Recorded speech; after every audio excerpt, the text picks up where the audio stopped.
KL ராகுல் சூப்பரான செஞ்சுரினால ஃபேன்ஸை மகிழ்விச்சிருக்காரு. ஆப்கானிஸ்தானுக்கு எதிரான முதல் டெஸ்ட்டில் சூப்பரான ஒரு இன்னிங்ஸு, செம்மையாக விளையாண்டாரு. ஆனால் அந்த ரெண்டு லக்கு வந்து சரியான லக்குங்க. அது பேட்டில் பட்ட பிறகு பேட்டில் படல, ஹேண்டில்லேருந்து வந்த சவுண்டு அப்படின்னு சொல்லிட்டு பேட்டை ஆட்டின போது ஆப்கானிஸ்தான் பிளேயர்ஸே கன்ஃபியூஸ் ஆகி ரிவ்யூ எடுக்காமல் போய் அது நாட் அவுட் ஆகி அது ஒரு லக்கு.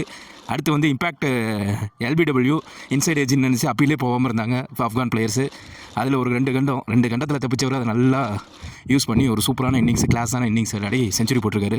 பட் கேஎல் ராகுல்கிட்ட ஒரு மைனஸ் என்னென்னா, அவருடைய ஆவரேஜ் பார்த்திங்கன்னா இன்னும் 37, 36, 35, 38 அந்த மாதிரி தான் இருக்கும். இதுக்கான காரணம் என்னென்னா, இந்த மாதிரி தான் ஒரு நல்லா செட் ஆகி ஒரு செஞ்சுரி அடித்த பிறகு அது பிகினிங்ஸ் ஒரு 200 அந்த மாதிரிலாம் கொண்டு போகாமல் அப்படியே 100லேயே நிப்பாட்டிட்டு இந்த மாதிரி பல மேட்ச்சு பல இன்னிங்ஸில் வந்து ஒரு சூப்பரான பேஸ்மெண்ட் நல்லா செட் பண்ணிவிட்டு நல்லா ஆடிட்டு இருக்கப்போ விட்டுருவார். இந்த மாதிரி பல மேட்ச் சொல்லலாம். அதனாலேயே அவர் ஆவரேஜ் வந்து அந்த 40க்கு பிலோ 40லே இருக்குது. நடுவில் வேறு அந்த கன்சிஸ்டன்சி பிரச்சனை வந்தது.